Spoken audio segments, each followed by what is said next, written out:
What's up, guys? Mitch from RespectMyRegion.com back with another episode of the RMR podcast. Today, I'm joined by special guests Tim and Taylor, producers and founders of the Emerald Cup. How are you guys doing today? Great today. Thanks. Doing good. So nice to be here.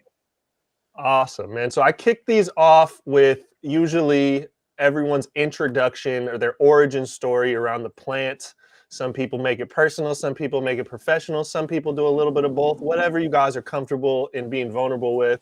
Taylor, because you're sitting right next to me on the stream and pointing over there, we'll start with you and then we'll work our way down to Tim. But I'd love to just know your origin story around the plant, and the plant we're talking about today is cannabis. Well, actually, funny story, my origin story kind of starts with the screen beneath me, because as a child of someone who's been in the industry my entire life, I've had the joy of growing up around cannabis. So I have been with the Emerald Cup specifically since 2007. 2007 was my first Emerald Cup. But that same year also ended up happening to be my first outdoor farm grow. So it was my first year growing, my first Emerald Cup. And then that really kicked off a love of not only the plant, but also the event itself. The Emerald Cup is a vision that Tim had as just a beginning of a friendly competition amongst his friends in Northern California. He will go more into that story, but I was just so enamored by the event and the community as a whole. And so since 2007, I've been in the industry more professionally, but since birth has been my origin story. What about yourself, Tim? Well, I'm 65. I started smoking cannabis when I was 12 years old. I started dealing when I was 14. So I've basically been a dealer outlaw for over 5 decades. I grew up when they were bringing in large amounts of the Thai and Mexican hash from all over the world. I worked under the biggest dealers in Santa Cruz through the 70s and into the 80s. Used to get up to 5,000 pounds of Thai at a time. Watched the private prisons get built and the private prison system, the minimum mandatories that really changed the industry. Watched the beginning of indoor come in. I can tell you how it all started into the 90s when we all moved up into the triangle and started doing large indoor grows. I think my largest was about 115 lights I had running up there. And then into the early 2000s when we started the Emerald Cup, 2004, 18 years ago, just wanting to really have that friendly competition and celebration of the fall harvest. People thought we'd get arrested. We were lucky, pulled it off. We had one flowers entry. Our competition at the time, we're 43 competitions now. Evolved into the legal side, helping the first sheriff's debates and the district attorney debates in the country. And then the 9.31 program for 99 plants to be able to legally grown with the sheriff's permit under Tom Almond. And watched the Emerald Cup over these years evolve to, like I said, where it is now, 30,000 people on the show with my daughter co-producing it and overseeing the contest and really being side by side with me over all these years. That's amazing. And I think what's unique about that is the origin around the Emerald Cup is, like you said, it started out as a friendly competition among growers that are from the same region. You know, so many things we've seen over the last few years with cups and contests being fueled by obviously monetization, but then there's that push and pull of who's the best, and not always in a friendly way. So I think that's a very unique thing to celebrate the culture. So if you could talk a little bit about that, like what was the friendly competition? Is it really like who's got the best? Is it kind of celebrating everyone? What was kind of the inspiration behind a cup? Well, that's what it was back then. People we were just getting into all the strain names. I mean, it was just ChemDog and the OG was coming in, but it wasn't like it is now with 300 different strains and the hypes and stuff. So it was really about just who was growing the finest, and it was a friendly competition. That's evolved into a very serious competition over the years. Really started, we were talking on an earlier interview about Leo and Aficionado winning with 2012. And when that came in and all of a sudden his genetics popped up to $50 a seed and people saw the real value commercially of winning the cup. And then we moved to Santa Rosa in it was like 8 years ago.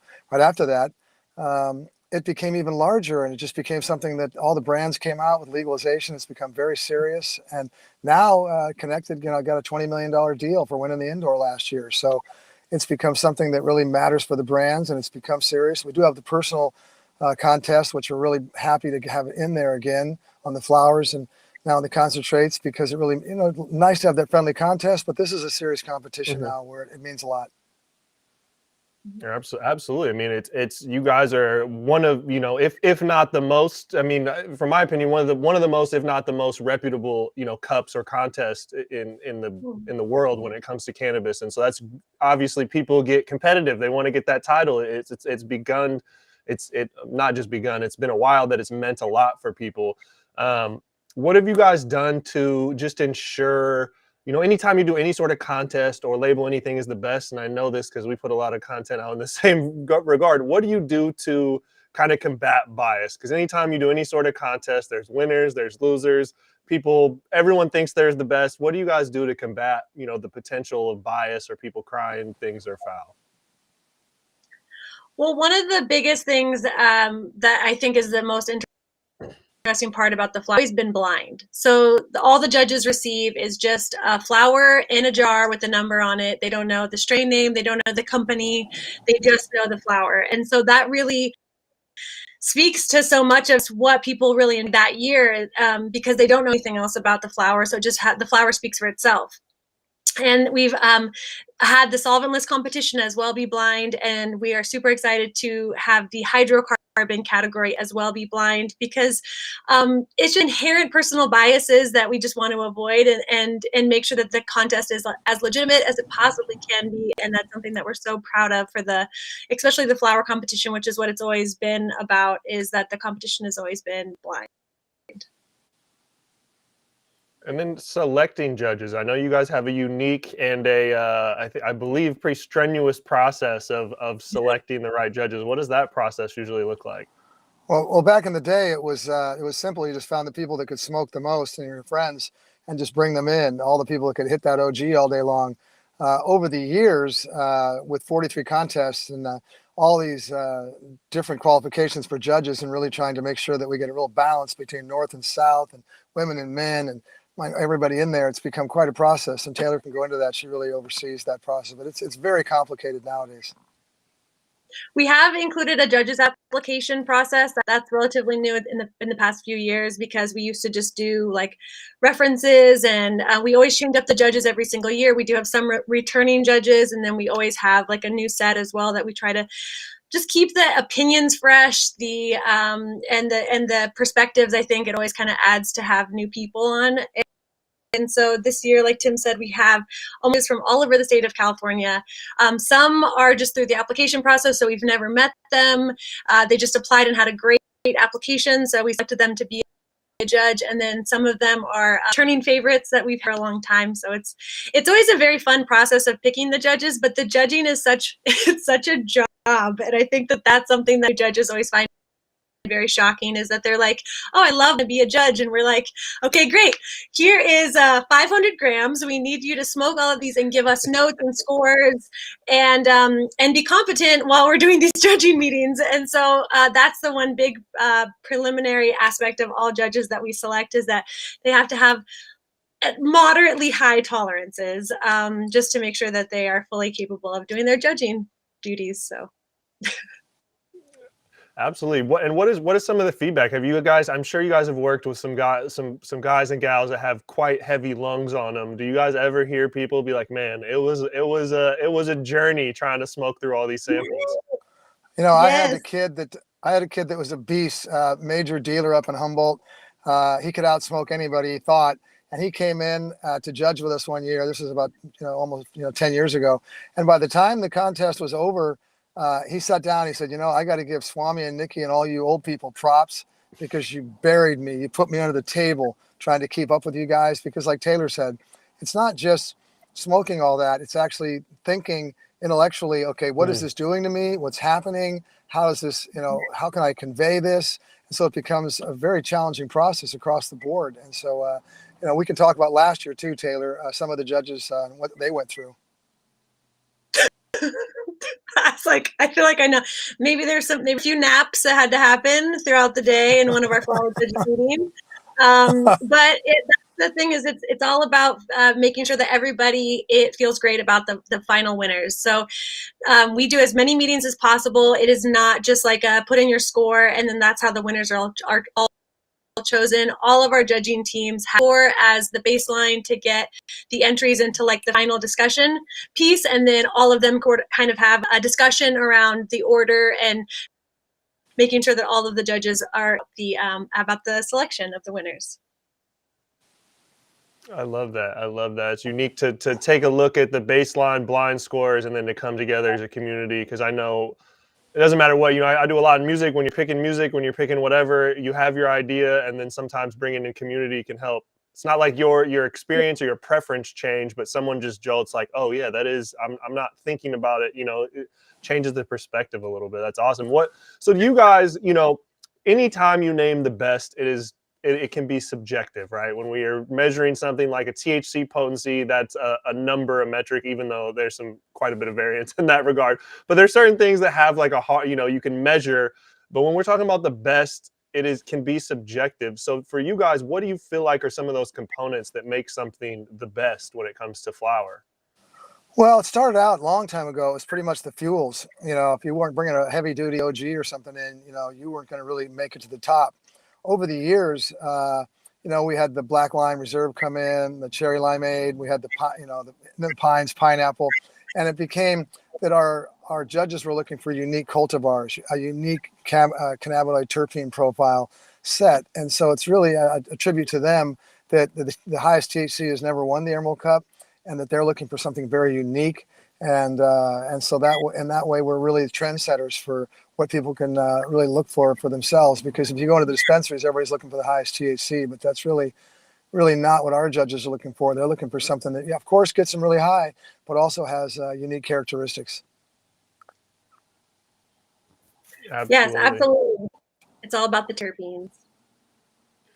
And with that, with all of these new strains that are getting put out, I love that you guys do it blind, where you're not listing the strain name, you're not looking at the crazy lineage of genetics where you might have a bias of like, oh, I know I like this profile. Because I've heard from breeders, sometimes one of the hardest parts of when you're hunting for phenos is when you know the genetics and you have this subconscious bias where you want something to win because you like the genetics so much, and you're unable to kind of that clouds your vision. So I like that you guys are just looking at it blindly for what it is. That's definitely a unique take. They all have unique, our endocannabinoid systems are unique to ourselves. So what, interests me might not be what interests you. Like I love an osmine strain that is always like, whenever I hear even the words osmine, I'm like, that's the one I want to try. So I know that is a terpene that my body in particularly like reacts well with. And like, I love that. And so that's one of the things when we looked at, have the judging metric, because we do terpene tests on everything. So we try to sort everything. So it's like similar to what the judges are looking at is like the similar field of like what those entries entail. So you're going to judge like a fuel with a fuel or a fruit with a fruit, sort of like those kind of distinguishments. And then, for you guys, what, obviously a lot of what you highlight, it's in the name, Emerald Cup, Emerald Triangle is a very historic Appalachian area for cannabis. The history, the culture, the community. What is the importance to you guys in preserving just legacy farmers and just the Emerald, the culture, and what has been set in place from the Emerald Triangle? Like, what is the importance of making sure that's preserved through legalization and the commercialization of this plant? Well, it's critical. The Emerald Triangle really has been the pioneer for the last several decades, as we've seen. People from all over Europe and all over the country come and find the genetics. They find out what we're looking for, what the best flowers are. Our small farmers out there and legacy farmers, battled the cops and did 10, 20, 30-year prison sentences. Some people are still in jail for all that. And for all that effort and work and sacrifice, they really deserve their acknowledgments. It's a very challenging industry now because as we go more and more commercial, so many of them are being driven out of the business with the challenges of legalization and the price reductions and whatnot. We really help the small farmers as much as possible. This year we did a lottery system where we gave over 40 small farmers free entry into the cup to help them out. We're doing a lottery system this year to give free entries to some of the small farmers. And that's where my heart is. I've been a small farmer up there in those mountains for the last 40 years, and I'm with it. That's our community. Those are our brothers and sisters. And it's really heartbreaking to see the challenges they're going through. and we need to do everything we can to sustain and support them. We really need, to go from 1,000 retail shops to 10,000 like we had before. So there'd be a lot of diversity and a lot of competition, a lot of access for people. And we need to get federal legalization in there and interstate so that the Emerald Triangle brands and brands around the state in general have a better shot at competing across the country. So it's an uphill battle for us, but we're doing everything we can. And with that in mind, that's why we went to LA, because we knew that that was the best place for our contestants and for our vendors to be, was in the biggest cannabis market in the world, which is LA. Mm-hmm. Yeah, and you look at the community, the history, and the culture in certain regards that's from NorCal. Like that's the birthplace for a lot of that. But then when we look at pop culture, or what is turning into be what people, like you said, look to in terms of just sheer market size, the celebrity influence or eyeballs or just population, LA is the hub of kind of cannabis culture at this point. So that's a great thing that you guys are doing and bridging those gaps. So what is the importance, and you touched on it there, but expand on that, the importance of bridging those gaps between SoCal and NorCal. Want to jump, Taylor? I always try to give my daughter room in there. Otherwise I talk all the time. No, you take this one because you got the first one. Well, Southern California, they've, back in the day, it was, perps up north and OG down south, so there's always been a little difference, a little, friendly competition, what's going on. There's no doubt about it. LA is the largest cannabis market in the world. It's going to be that for some time to come. It's also the largest media market in the world. So for our Northern California and the small brands around the state, that's what they need to get into and in front of are the people in LA. And we really need to break down those barriers of people looking for just the highest THC and really looking at these unique cultivars that people grow in our hills and all over the state, so that they can start finding, like, Tropical Sleigh Ride by Mark Greenshock and different things, that people grow up in these mountains that are unique. And so that's why we've separated the flower entries into the terpene profiles. We're really educating people about that. And it's really about, through education, that we can get people to really look for something that really works for themselves, because that's really what it is. Everybody has their own cannabinoid system that calls out for something specific, and some people are into more of a terpinolene or an ocimene, or the fruits, the desserts, the gases, and it's just what your own calling is, rather than going into the store and just looking for the highest THC for the cheapest buck. Mm-hmm. Yeah, I think. And just to add, one thing I would add is just that California is such a big state. It is quite large. And so when we did move the Emerald Cup out of the Emerald Triangle, it was definitely more of a move to make it a statewide comp. So I think it's just for us to move to Los Angeles and really be the bridge builder between the North and the South. Yeah, when we moved to Santa Rosa years ago, people thought we were abandoning the Triangle, but we talked about it. As soon as they saw what the reception was and how much business they got done, they were very happy to come back the second year with us. And it's the same thing with LA. All of our vendors know it's going to be good for them. All the contestants know how good it's going to be for them down there. And it really is bridging, like Taylor said, the North and the South. We're one community. California is going to stand against the rest of the states in the country and the world as we legalize cannabis federally and across the world. And so it behooves us to all become one community, which is what we really want to do. I love that. California versus the world, man. When That's it comes right. to Yeah. when it comes to this cannabis, no, and that's just, I think that's important to know, and I like that, because you saw a little bit of the pushback, but you guys saw the vision of what this meant in its entirety, of bringing it, going to where the people are. And then, I think it's worth noting, the last 2 years and some change, or whatever we're at right now, have been very difficult for not just events, but gathering people, getting people to travel. I mean, there's been so much of that, but with the Harvest Ball, some of these things we recently saw, some pretty crazy turnouts. Can you guys speak to kind of the testament of is that kind of the growth of the industry, or is it seeing so many people kind of just been condensed at home for so long and we're opening up a little bit, or is it just the excitement or the growth of this industry? You gonna jump? Okay, well, go. I think that with the Harvest Ball, it was it was so, in 2020, when we did not have an in-person event, it really just hit us all that, like, the Emerald Cup is more than just like a event about cannabis. It really is like the reunion of so many people in the industry. It is like experience, and I love other cannabis events. I've traveled to many of them, and there's so many ones that are so great in their own way. But the Emerald Cup in particular, and this last Harvest Ball, which was an extension of the Emerald Cup just without the awards, really is this like reunion of not only just Northern California, but a worldwide community of cannabis people that are just about like legacy brands. They're about the culture.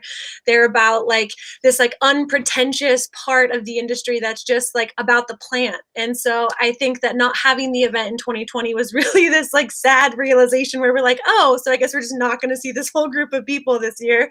So this last year with the Harvest Ball, that was the thing I think that just like warmed our hearts the most, was just seeing the turnout, given all the craziness that's going on in the world. And I know it's super easy to stay at home. I've become homebody myself, so has Tim, kind of, and we are usually big travelers, so we understand what it's like to want to just stay at home.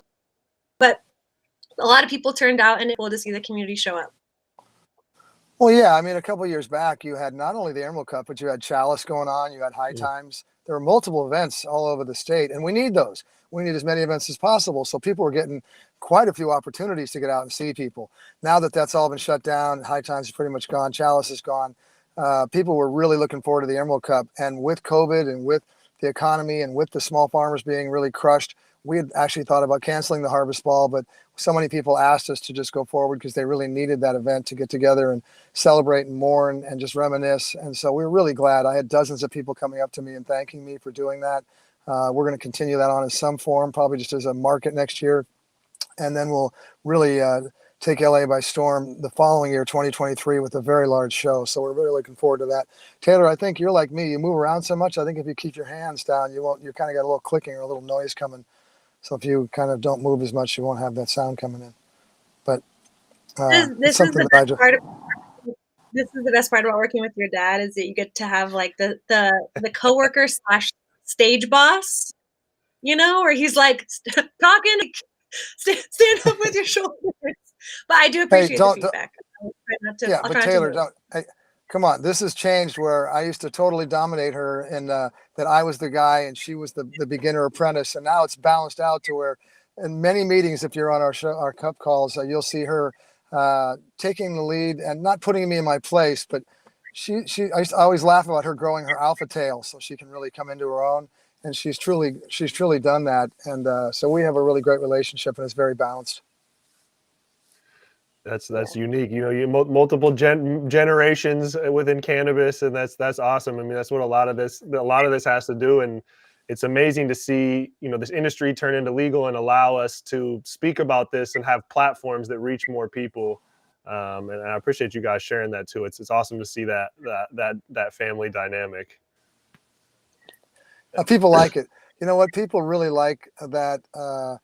They like to see families and stories and, the synergy, the real life stuff. And so that friendly interplay that Taylor and I have on interviews and in our meetings and at the show and stuff, it really has become something that people have gotten used to and they've been accustomed to, and they like it a lot. So I applaud it. Having my daughter there and my nephew, Chad, and so many other family members that have been involved over the years, it's really touching to see it carry on. I'm looking forward to my grandkids being there right behind them. That's awesome. And so taking it back to the Harvest Ball, there was a big integration or activation with cookies, which I've heard, got quite a bit of hype. They're obviously one of the biggest brands, if not the biggest brand in recreational cannabis. And they bring a lot of attention. Some of that, they get a little bit of that reputation sometimes, or the feedback, whereas big is bad, it's corporate. But to see them coming back, something like what you guys have going on, which is strictly community and culture, you can't question that in any regards. From what I heard, I wasn't able to attend. I had to fly back home to Seattle after Hall of Flowers, but some of my team got up there, and I know a lot of people that attended. They said that some people were a little weary of that, but they said it seemed to do really well. So I'm just curious if you guys can speak on kind of that connection with cookies and was how authentic it felt for them to come in and embrace and provide some platform to what you guys are going on and to highlight, small craft farmers up there. Look, I've known Berner for almost a couple decades now. I watched him from the very beginning. This is a wonderful gentleman that's been part of our industry. Just because he became very successful with cookies doesn't make him a bad guy. Just like Dennis Hunter with Cannacraft, who's an old school outlaw, and now he's made it big with Cannacraft. I mean, it doesn't take away who they are. They're part of the community, part of the street.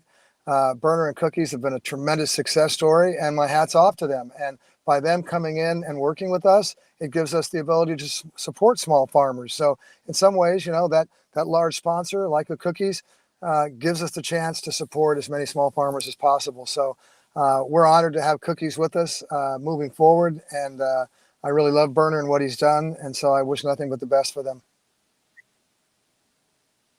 Absolutely. Their booth was beautiful. They had that similar sort of setup as well in 2019. And we did a merch collab with them this year. And I think that there was a tagline that we put on that was "Legacies Grow Together," which I think is also a really good sort of summary of like how we view them just as they view us, where I think we're all on the same team, and they have a great brand. Yeah, there's that unique, I can't remember what it's called. There's like this psychological phenomenon that's it's often put into sports where you like root for the underdog, and then the moment they become the Yankees or the Patriots, then it's like everybody hates them. You root for them and to win, and then once they start winning, everybody wants to come for the crown and hates them. And I think we see a similar thing happen. I mean, it's a phenomenon that happens everywhere. Yeah. I go back to the 49ers when they were the underdogs and everybody loved them. And then when they won several Super Bowls, they became the one that everybody wanted to knock off. So it happens in sports, absolutely. And it happens in every business. So they've been very successful. So, everybody'd like to be them, I'm sure. And I think it's inevitable, it's obviously inevitable as cannabis turns legal and turns into a commodity, a consumer good, that you're going to see mega companies come in. Some people are going to be there for the wrong reasons and be inauthentic simply for the money. And some people are just going to have happened to blossom from the culture and, build a skyscraper sized business. It's going to happen. And so I think it's weird when some people have that mindset where, they want to hold on to this past that's, inevitably not going to be there anymore. And we see a lot of that. I think it's important. And I love your guys' platform because I think aligning with someone like Cookies and even what you just said, Tim, it's like growing from truly the roots are rooted in the culture and the community, but growing as this industry grows rather than viewing that as some threat. It's not like you're joining a cult or joining the bad guys, but it's like, as a company grows, if companies become successful, they get more revenue, and revenue can be, invested back into communities. It can help grow. It can help education. There are good things that can come from money. So I love how you put that just around that partnership. Well, you look at our partnership with Green Street going down into LA with Rama. Okay, he and Josh have built a $65 million complex down there. It's going to be the first really truly first-class cannabis complex in the world. 7-8 stories. First class Michelin, rated, restaurant in there. And it's great for our industry. It's classy. It's the way it should be. And we're honored to be with Rama down there. And as they get bigger and bigger and we go down there and we put on a show for 130,000 people, slowly are calling us that too. They're like, oh, you guys are selling out your roots or leaving the triangle behind. No, we're not. We're opening it up to everybody and educating everybody about the wonders of sun grown and mixed light and all types of cannabis and the variations. And so it's just, as you get bigger and bigger, you need to work with successful companies, and that's how you can do more for people. So, there's a balance to everything. And I'm really pleased and excited to be working with Rama and Green Street moving forward. And the whole team is. Yeah, with the Green Street, that was another question I have is how did this partnership come? I know it was recently announced. I think it was even the weeks blend together. Last week or the week before, I believe. I'm not quite sure what day it is, what month it is, but it was somewhat in recent history. So how did that collaboration come to be, and how long was that kind of in the making? Well, like I said, we thought we'd have a show in Long Beach. We were one public hearing from being approved in 2019. So we knew we were going to go to LA. But COVID hit and we got shut down for the past 2 years with this last round, Omicron and whatnot. We were going to have a difficult time doing an indoor show. We talked to Rama about using his Green Street facility, the building, but it wasn't big enough. But then he said he had this Green Street Festival, and he graciously invited us in to the festival to do our awards there and participate and activate there and potentially do a long-term deal collaboration. And with Gary Vee and Rama and Josh, and it was just such a natural thing, and we like them so much that it was a perfect way to collaborate and move together and move forward, not only this year, but hopefully in the future. And it's going to be a very exciting show and award ceremony, and we're really looking forward to it. Absolutely. And it's when you guys- interesting too. Tim and I live in we live in Mendocino County, and just in the last year and a half or so, we've spent a lot more time in Los Angeles and have really come to like enjoy and respect that city for all the beauty and opportunity that it provides. I mean, I think that's what just really gets us so excited about doing the award show there, is introducing a potentially a new audience to so many of the sun-grown farmers from Northern California, as well as brands that have been a part of the Emerald Cup for a really long time. Yeah, that drive from the mountains down to LA is quite a trek. I've made it once or twice. Yeah.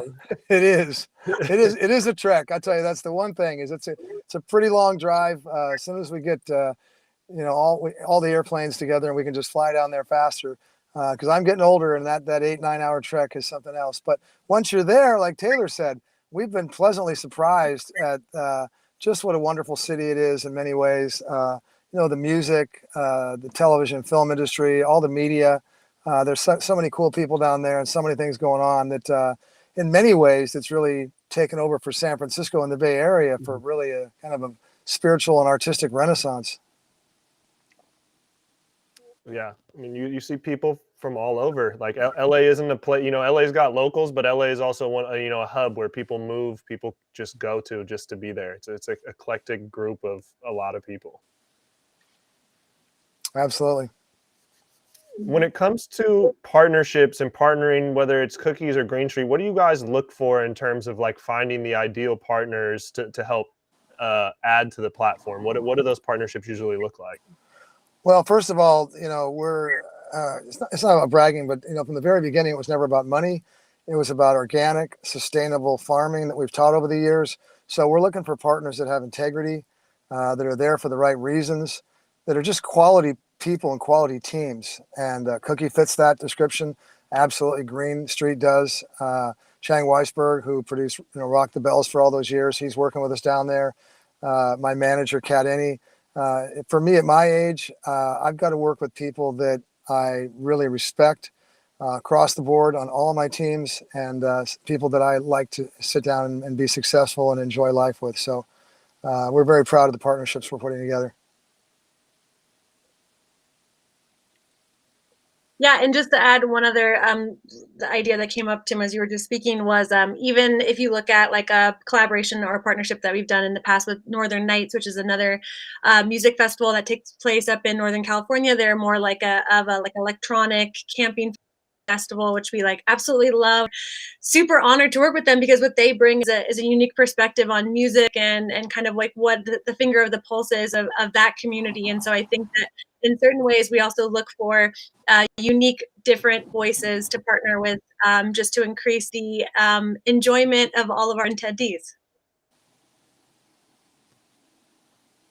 I love that. I love that, because that's definitely something for you guys. Like even with this past Harvest Ball, the music, the collaboration of beyond just cannabis. And so that's another question that I actually had. So that's a perfect segue into that. Is like, what does it look like when you guys work within these music things and the alignment of cannabis? Does it have to be, sometimes I think people from the outside looking in pigeonhole, oh, it's got to be like a stoner type artist that makes sense with cannabis. But if you've been going to live music shows for, I'm sure predating my existence on this earth, that is a congregation and a meeting point where cannabis is consumed at, regardless of the artist. And so what do you guys look at in those music partnerships in terms of, or being a part of shows? Is it specific sounds? Is it cultural movements? Or is it just where the right demographics of people are? Is it just good music? What does that kind of go into that? Well, when we first moved to Santa Rosa, they agreed to let us come in as long as we wouldn't do any hip hop and no electronic. And so we had to kind of pigeonhole ourselves into some Cali Roots style music because of what they were demanding. As they got comfortable with us and realized that they could trust us, we're able to branch out and bring the hip hop in, bring the EDM. We like to have, I love music, and I love a well-rounded, diverse set of music. So we really look for a little of everything.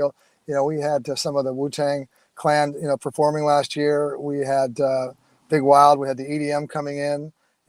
We've got Free Creatures, some hip hop, live hip hop on that side.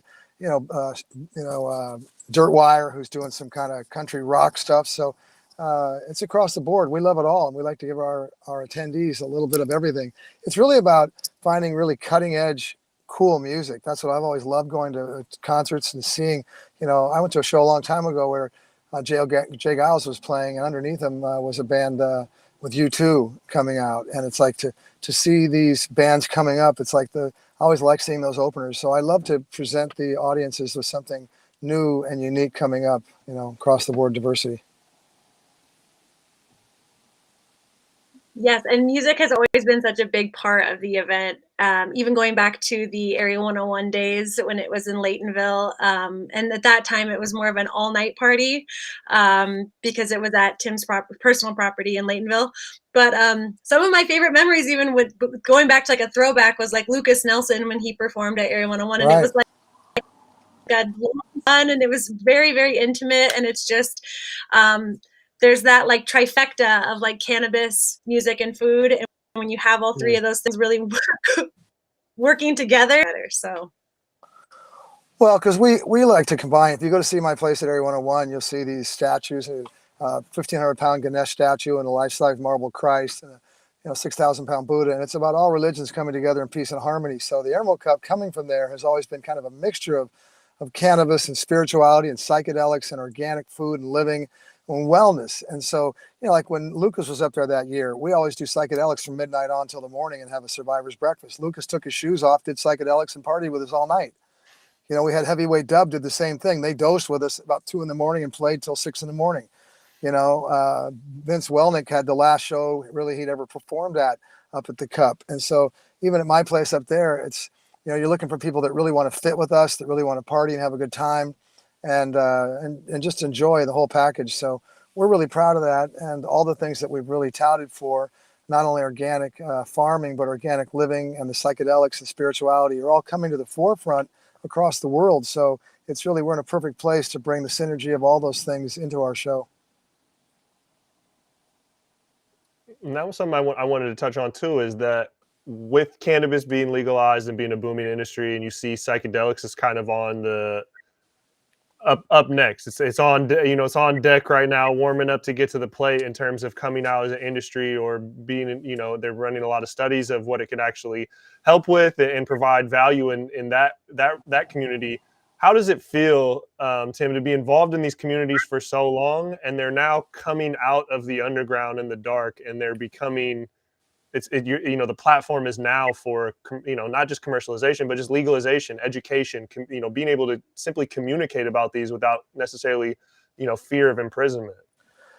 It blows my mind. I watched this battle with cannabis for 40 years, 50 years, and to see us finally knock those walls down, I thought it would take another 10 years for psychedelics to really follow in the footsteps. But because of all that work, it really had broken the walls down so that psychedelics could just come right in there. I mean, cannabis is a gateway herb, but it's not to drugs, it's to psychedelics and plant medicines. And to see it now, what's happening on the West Coast with ayahuasca ceremonies all up and down the West Coast. I had people a year ago come to me and ask me, 4 different people asked me for 100-pound boxes of mushrooms. And I couldn't believe it.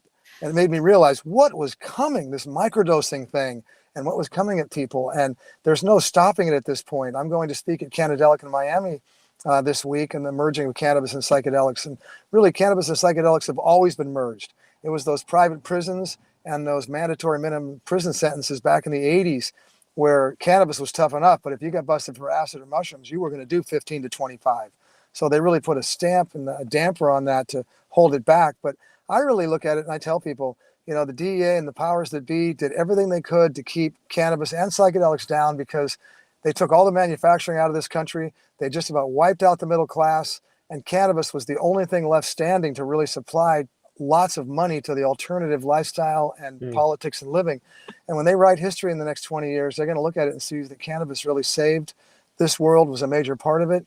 And not only cannabis, but psychedelics now right behind it. And to see the work of Johns Hopkins, to see the work at Harvard, to see the work at Purdue, coming all over Canada, now Stanford, they're proving so quickly what an incredible benefit psychedelics are for PTSD, depression, mood elevation, just overall, health and wellness. So there's no stopping it. And the DEA and everybody look at it, they're all standing back and they're just going to let it go. Although I did see that rescheduling of even microdoses into felony levels. So they're still fighting it a little bit.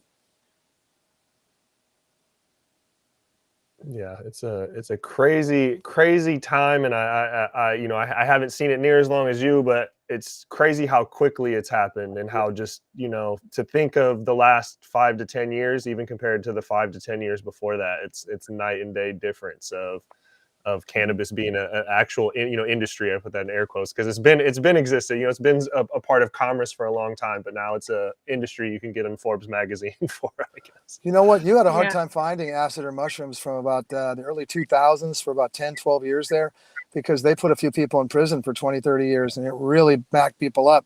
But now you can find acid on the street, cheap, anywhere, quality, good, clean acid. You can find mushrooms. The price of mushrooms since I was asked for those boxes last year went from $1,200 for a box down to $6 or $5. So the prices have gone down in half because so many people have gone into growing them.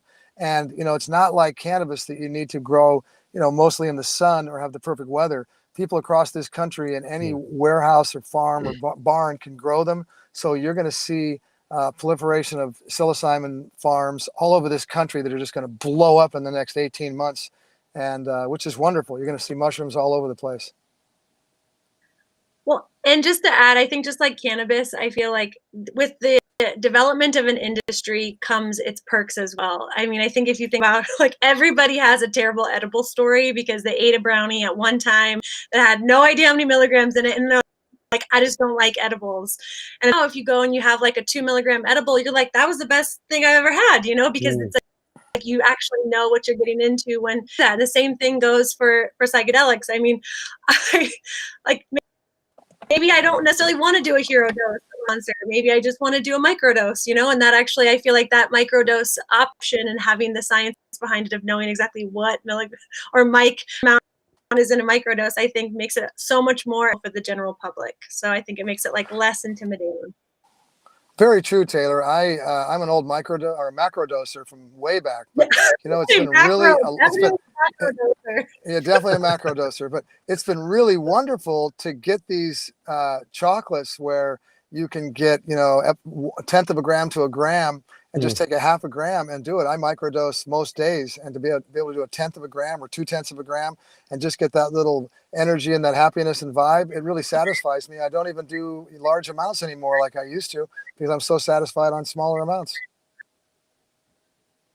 Yeah, and that's a byproduct of moving towards the normalization and that education and being able to share these thoughts and ideas and it becoming more mainstream. The moment all of these tech CEOs started talking about microdosing, I feel like that was like, at least from outside looking in, I think that was one of the things that just helped snowball this, because so many people that entrepreneur work grind, that is so ingrained in just the the culture of this country. I think when we saw the captains of that industry, if you will, be like, oh yeah, everybody's doing that, then everybody was like, oh wait, I think we need to look at this a little differently.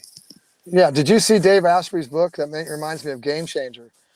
He's Bulletproof Radio and Bulletproof Coffee. And okay. he wrote that book called Game Changer. And that really changed me because he wrote about what makes all these captains of industry who they are, what makes them really superstars. And of course it was organic, eating, and it was meditation, and it was proper sleep and stress-free diets, all the things you think about. But then he said 90% of them were microdosing. And I was like, wow, even for me, I was like, I would have never thought. Right. And that came out, I think Game Changer came out over 2 years ago. So they knew what was up. Those people were doing that, 3-4 years ago.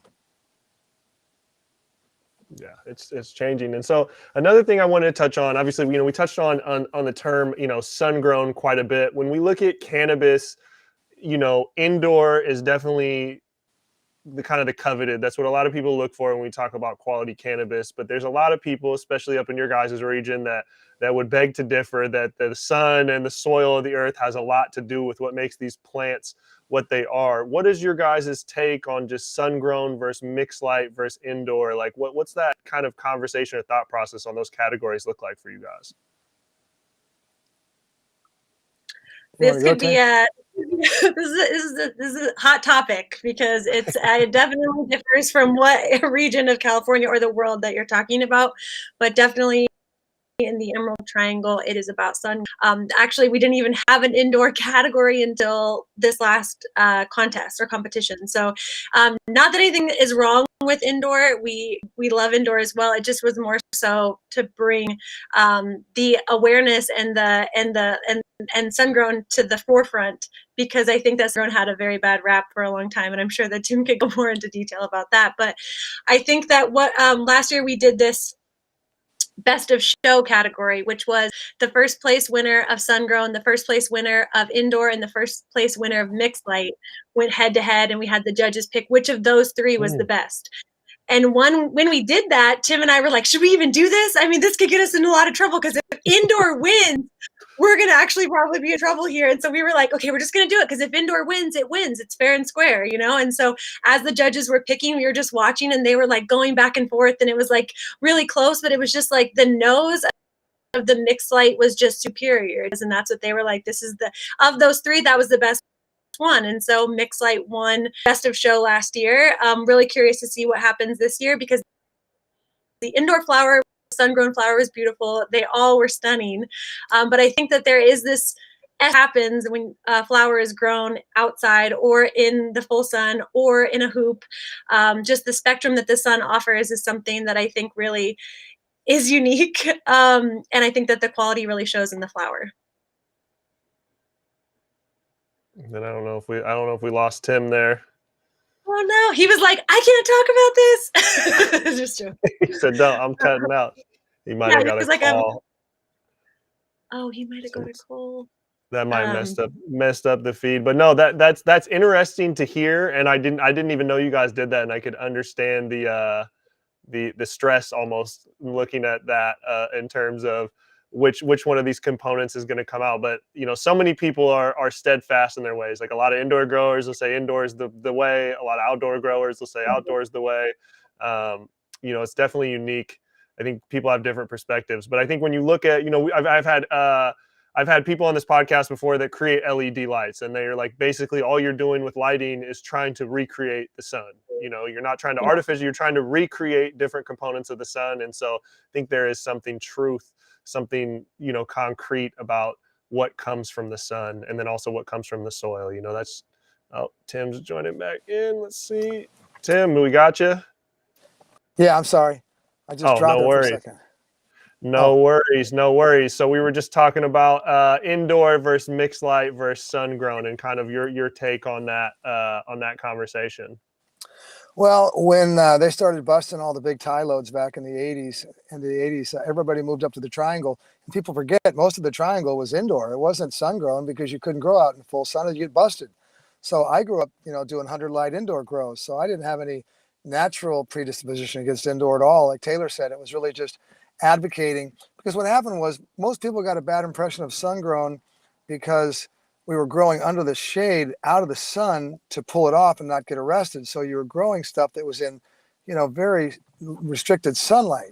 Once you could get out in full sun, then a sun-grown flower really could compete, but there was this predisposition of prejudice against it. And so it was like, okay, let's break that down and really open that up. And that was the thought by bringing the indoor in of let's have it go toe-to-toe. Like last year we had best of show, and it was mixed light that won.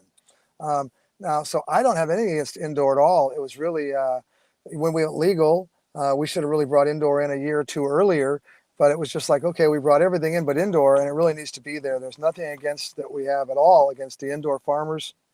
It all has its place. There's different parts of the country and the world that really don't have the sunlight, so they need the indoor. Overall, I think that if you're talking about for health benefits and whatnot, I think that a sun-grown flower or a mixed light flower is going to have a more balanced, well-functioning cannabinoid terpene profile. But, we all know people grow some bomb indoor, and there's nothing wrong with it. And there's some great flowers that come out of that. And I'm looking forward to the competition over the next few years to see who wins the best of show. And I'm sure indoor is going to win it. If not this year, in the next year or two. We thought it'd win last year. So, it's going to hold its own for sure. And it's not going to go anywhere. Yeah. And I think you guys both mentioned it regionally. and the method that it's grown definitely has a big impact on it. You know, I grew up in Washington, where back in the days, you know, our prayer was for a Southern Oregon or a Northern California plug, you know, so you're always trying to look for someone in one of those areas. Because a lot of what we had up there was, you know, grown in like the hops or the wine field. So it's kind of undercovered and just not very good. So it was a lot of brick and seed stuff. But we knew, I mean, I knew back then, if you got weed from the right area, you know, now I've come to find out Appalachian, I guess is the correct term for it, the right area of Southern Oregon or Northern California, man, you could get plugged in with someone that had a nice quantity of some great flower. Absolutely. You know, I've seen some phenomenal indoor over the years that nothing to sneeze at. So, you know, I'm really looking forward to having some of the big boys from across the state and the indoor business come in and come up against that mixed light and have a really wonderful best of show contest. The full spectrum of growing methods. So, you know, for you guys, what are some tips that you guys have for the consumer out there, to just things to take into consideration when they're choosing brands that they want to support? It's not about not supporting one or the other, but if people want to support craft farmers, legacy farmers, what are some things that like people can look for into finding who these guys are, and what are some of the brands and products to try on the rec market?